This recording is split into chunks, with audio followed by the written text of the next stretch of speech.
Hi, this is Jeremy from LingoYes. In this lesson, we're gonna learn 按理说,按理说. Let me explain this phrase word by word. 按 it means according to, according to. 理 it means like rules, logic, and laws.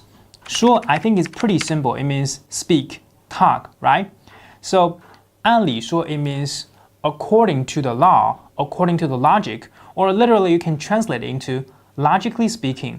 Logically speaking, but it convey another connotation that it says like it doesn't happen this way according to our logic, according to our imagination, but happen in the opposite way. So that is the connotation it conveys.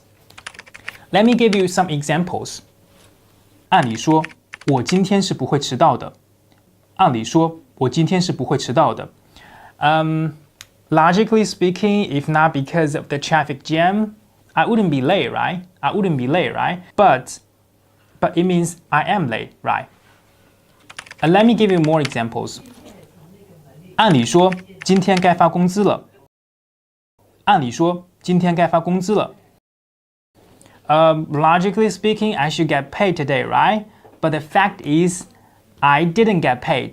I didn't get paid. And let me give you more examples. 按理说，他应该考满分。按理说，他应该考满分。Logically speaking, he should have scored like he should have the perfect score. But the fact is, he didn't, right? He didn't. So that's the connotation the 按理说 conveys.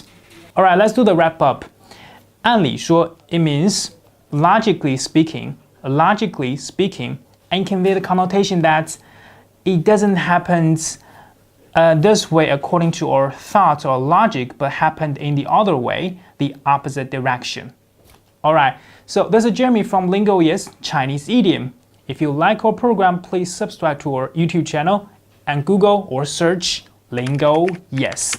I'll see you in the next episode. Bye bye.